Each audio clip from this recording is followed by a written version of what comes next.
कि आपने 3 लाख रुपए से शुरू किया था अपना जी पहला जो आउटलेट खोला था। हाँ। और आज आपके कितने आउटलेट्स हैं? 400 हो गए सर। और उसमें से कुछ आपके इंडिया के बाहर भी हैं? हाँ, दुबई में है, मस्कत में है, नेपाल में है। We have recently incorporate company UK, USA, Canada तो पूरा बेच दिया हमने। और अभी इन्वेस्टर्स भी हैं या अभी बूटस्ट्रैप है? बूटस्ट्रैप है सर। अभी पूरा आप खुद ही फंड कर रहे हो, खुद ही अपना पूरा 6 साल and you cash flow positive, मतलब बिल्कुल आप सर, पूरा बिल्कुल। प्रॉफिटेबल? बूटस्ट्रैप में भी कैश फ्लो पॉजिटिव नहीं होता तो चलते कैसे? सही बात है, ये बेवकूफ़ वाला सवाल था।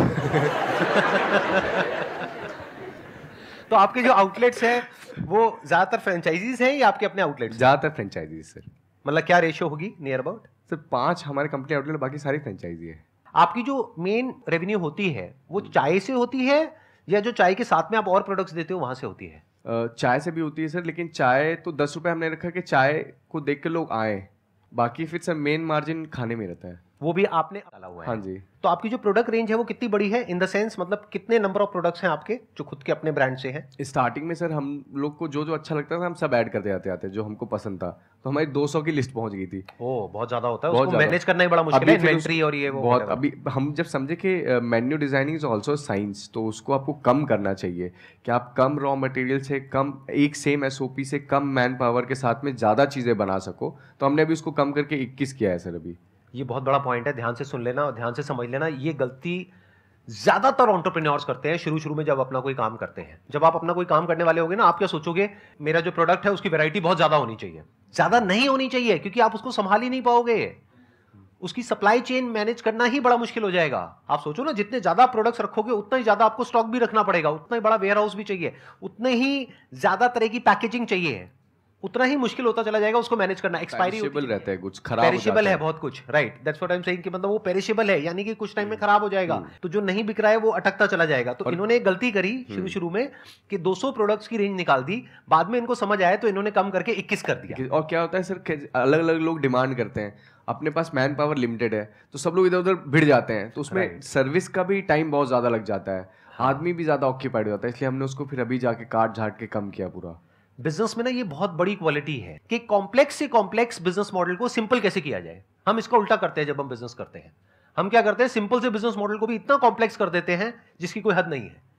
जैसे मेरा एक दोस्त है, वो मुंबई में रहता है, उसने अपना एक ऐसे एक बिजनेस किया एफएमसीजी सेक्टर में, तो उसने भी अपनी 50 प्रोडक्ट की रेंज से शुरू किया। तो मैंने उसको बड़ा समझाने की कोशिश करी। मैंने कहा भाई तू 2-3 से शुरू कर, जब वो चल जाएगा तब धीरे धीरे एक एक करके बढ़ा। उसको नहीं समझ आया, तो 1-2 साल तक उसने किया, लोन उठाया, ये किया वो किया, उसको करीब करीब 1.5-2 करोड़ रुपए का नुकसान हो गया।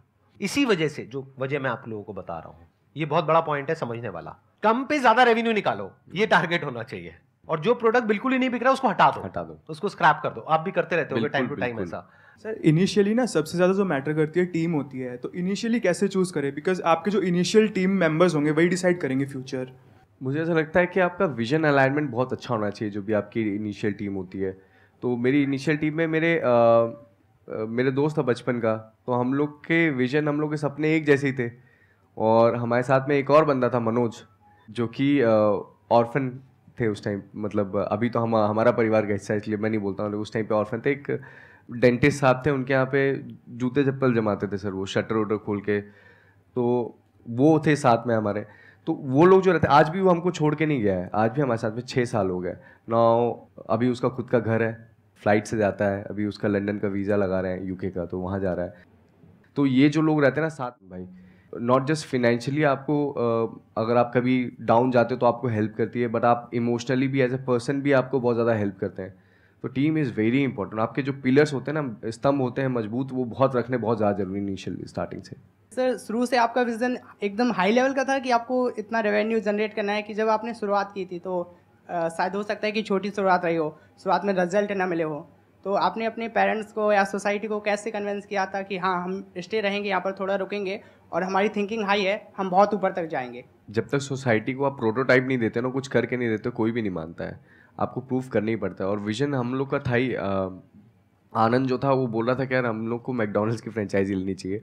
थे हमारे पास 3 लाख की, लेकिन मैकडॉनल्ड्स की फ्रेंचाइजी सोच रहा था। मैकडॉनल्ड्स की तो कई करोड़ की आती है, बहुत महंगी आती है, बहुत महंगी है। तो मैंने बोला कि यार एक तो पैसे नहीं है, फालतू की बात कर रहा है, ऊपर से क्यों अपन ऐसी फ्रेंचाइजी ले, let's create our own franchisee, अपने इंडिया की फ्रेंचाइजी बाहर लेके जाएंगे। तो हम लोग का स्टार्टिंग से एक विजन था, क्योंकि कुल्हड़ में हम लोग रहते थे, तो हमने बोला भी था, हम लोग का एक समय बीच में बड़ा फेमस भी हुआ था कि जो भी चाय पिएगा वो हमारे देश की मिट्टी को चूमेगा। क्या बात है। ये हमारा एक विजन। इसीलिए सप्लाई चेन के पॉइंट ऑफ व्यू से देखा जाए तो कुल्हड़ को मैनेज करना मुश्किल है, और नॉर्मल अगर कोई और आप कप रखते हैं, कुछ रखते हैं, तो उसको मैनेज करना थोड़ा आसान होता है, बहुत इजी रहता है, राइट? क्योंकि कुल्हड़ पे थोड़ा सा भी प्रेशर आएगा तो टूट ब्रेक हो जाएगा, जाएगा। और काफी ब्रेक हो भी जाता है, बहुत ब्रेक होता है, बहुत ब्रेक होता बहुत है। ब्रेक होता है। लेकिन तब भी जो आपका थॉट प्रोसेस है वो ये है कि कोई भी कहीं भी आपकी चाय पिएगा तो वो देश की मिट्टी को चूमेगा। तो ये फीलिंग शुरू से ही थी आपके अंदर? शुरू से थी, और शुरू से ही डे वन से विजन थी कि एक दिन ऐसा आएगा जब हम अपनी फ्रेंचाइजीज देंगे। हाँ सर, क्योंकि हमेशा अपने इंडिया में देखिए जितनी भी F&B के बड़े ब्रांड्स हैं सारे वेस्ट डोमिनेटेड हैं। इंडिया का कोई क्यों नहीं है? ग्लोबल क्यों नहीं है? ग्लोबल क्यों नहीं? इंडियन कुजीन की इतनी रिस्पेक्ट है, फिर भी एक कोई भी ग्लोबल ब्रांड क्यों नहीं है? तो अब हम चाय का बनेंगे सर। हमारी सबकी बेस्ट विशेस आपके साथ में हैं। करिए, पूरी दुनिया में खोलिए अपने आउटलेट्स। तो I think sky is the limit. आप कितने खोल सकते हैं, कोई लिमिट ही नहीं है। तो डे वन से इनकी विजन बड़ी थी। अगर आप मेरे से ये सवाल पूछेंगे तो मेरी डे वन से इतनी बड़ी विजन नहीं थी। जब मैंने अपना काम शुरू किया था, मेरा ये था कि हाँ, जो मैं अभी बिजनेस कर रहा हूँ उससे थोड़ा सा इतना ऊपर हो जाएगा, या जो हमारे कॉम्पिटिटर है जो 20 साल से कर रहे थे, मेरा विजन बस वहां तक था। लेकिन बाद में जब हमने करना शुरू किया तो धीरे धीरे हमने पूरी मार्केट को एक्सपैंड कर दिया। तो फिर हम उनसे 10 गुना बड़े हो गए, जो हमारे जो कॉम्पिटिटर थे। तो टाइम के साथ साथ विजन बड़ी होती चली गई। आपको मजा आ रहा है, नहीं आ रहा है? अरे सर, बड़ा मजा आ रहा है। मजा आ रहा है? डिफरेंट लग रहा है ना अभी तक के जितने भी आप सेशंस में गए? बहुत डिफरेंट लग रहा है सर। मैं तो बता रहा हूँ ना, मैंने तो नए कपड़े खरीदे सर। मैंने बोला कि आपकी एज कितनी है? 28 सर। 28? हाँ। लगते और यंग हो आप, मतलब यू। Thank you sir. मेरे बारे में क्या कहना है आपका? बराबरी की लग रहा है सर आप। ये हुई ना बात, इस बात पे ताली बनती है। इनिशियल टाइम में जो प्रॉफिट आता है तो उस टाइम कैसे उस चीज़ को मैनेज करें? कितना पॉकेट में रखना है, कितना वापस इन्वेस्ट कर देना है? क्या होता है, जब आदमी के पास पैसा आने लग जाता है तो गर्मी अपने आप बढ़ने लग जाती है। लैविश ऑफिस और ज़्यादा इन्वेस्टमेंट। पहले आप रिटर्न पे ध्यान दीजिए। जो भी आपने इन्वेस्टमेंट किया, भी आप रिटर्न पे सिर्फ फोकस करिए। पैसे बचाइए जितने भी बच सकते हैं, इन्वेस्ट मत करिए। देखो क्या होता है, जब बिजनेस में प्रॉफिट आता है तो बहुत सारे लोगों का दिमाग खराब हो जाता है। वो शॉर्ट टर्म में तो सक्सेसफुल हो जाते हैं बिजनेस में, लॉन्ग टर्म में बहुत बुरी तरीके से फेल होते हैं।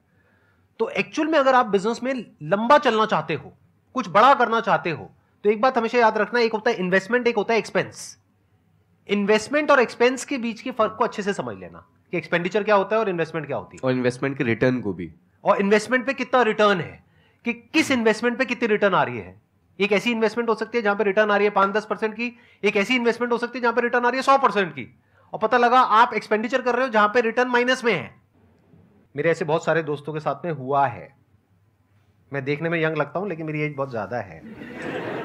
तो मैंने लाइफ में बहुत तरह तरह के एक्सपीरियंसेस देखे हैं। ऐसे भी दोस्त देखे हैं जो पैसे को बचा बचा करके चले और आज भी अच्छा कर रहे हैं अपनी लाइफ में, और ऐसे भी देखे जिन्होंने काम किया, वहां से पैसा आया, अगले दिन जा करके गाड़ी लेकर के आ गए 40 लाख की, 50 लाख की, और उसके बाद में आकर के मेरे ऊपर स्टाइल मार रहे हैं कि देख तू वहीं का वहीं रह गया और मेरे को देख मैं कहां निकल गया। मैंने कहा बेटा वो तो वक्त बताएगा कौन का। हम लोग का भी ये था कि हम लोग अपना कभी घर नहीं बनाएंगे। जितने लोग इनिशियल 1 साल तक थे ना, तब तो उनका घर नहीं बन जाएगा, वो गाड़ी नहीं लेंगे। तो आज भी मैंने अपने भाई को भी recently second hand Swift Dzire वो दिलाई है, डीजल वाली। आपकी कौन सी गाड़ी रखी हुई है आपने? स्विफ्ट सर, सेकंड हैंड, वो डीजल। ये सच है? हाँ सर, ऑफिस तक जाना है सर, क्या स्टंट मार के जाएंगे वहाँ पे? तो 2 किलोमीटर का ऑफिस है। सीखो इनसे, बहुत बड़ी क्वालिटी है ये। क्योंकि मैंने ऐसे ऐसे लोगों को देखा है जिनके पास में थोड़े से पैसे आते हैं, उसके बाद में इंस्टॉलमेंट पे मिल जाती है गाड़ी, गए बढ़िया सी गाड़ी लेकर के आ गए। गाड़ी क्या है? टीन का डिब्बा है। उसको अगर आप बेचने जाओगे तो कुछ भी उसकी वैल्यू नहीं है। डेप्रिसिएशन देखिए सर, कितना ज्यादा डेप्रिसिएशन बहुत ज्यादा है। आज आप लोगे 1 साल बाद 50% टूट जाएगा सीधा, जो महंगी गाड़ी होती है उसके ऊपर। तो क्यों ले रहे हो ऐसी गाड़ी? दुनिया को दिखाने के लिए। उस दुनिया को क्या फर्क पड़ने वाला है? कायदे से क्या करना चाहिए था उस 40-50 लाख रुपए को? अगर मानो आपने 1 करोड़ रुपए कमा लिया, तो उस 50 लाख रुपए को या उस 1 करोड़ रुपए को ये लगाओ कि कैसे मैं बिजनेस में लगाऊं और कैसे इस 1 करोड़ से 10 करोड़ बनाऊं। तो जो इन्होंने बोला, ये एक बहुत बड़ी क्वालिटी है, छोटी क्वालिटी नहीं है। क्योंकि अगर आज ये चाहे तो डाउन पेमेंट पे गाड़ी खरीद के ले आए, बढ़िया से बढ़िया, जो गाड़ी आप कहोगे वो गाड़ी ले आए, और कह रहे हैं सेकेंड हैंड, क्योंकि सेकेंड हैंड सस्ती मिल जाती है। हाँ सर, सर डीजल मिलती नहीं ना, बड़ी मुश्किल मिलती है डीजल। ये एक एंटरप्रेन्योर का दिमाग है। ये एक बहुत कमाल के एंटरप्रेन्योर का दिमाग है। अगर आप एंटरप्रेन्योरशिप में जाने की सोच भी रहे हो ना, तो ऐसी बुद्धि चाहिए जो बहुत कम लोगों में होती है। नहीं तो क्या होता है, शो ऑफ, वो ऑफ, ये दिखा रहे हैं, वो दिखा रहे हैं, दुनिया को ये कर रहे हैं, वो कर रहे हैं। हाँ, अगर वो आपके बिजनेस से कनेक्टेड है तब तो ठीक है। अब इनके बिजनेस में तो उल्टा हो जाएगा, अगर ये ज्यादा चेने वेने लाद करके बैठ गए तो बंदा कहेगा भाई तू चाय बेच रहा है, क्या बेच रहा है, तो वो डर जाएगा सामने वाला। कई बिजनेसेस होते हैं वहां पे आपको थोड़ा बहुत शो ऑफ करना पड़ता है, then it is okay your business. But if it is not part of your business और वो आपके बिजनेस को नहीं बढ़ाएगा एक्सपोनेंशियली, तो 1 रुपए भी वेस्ट करने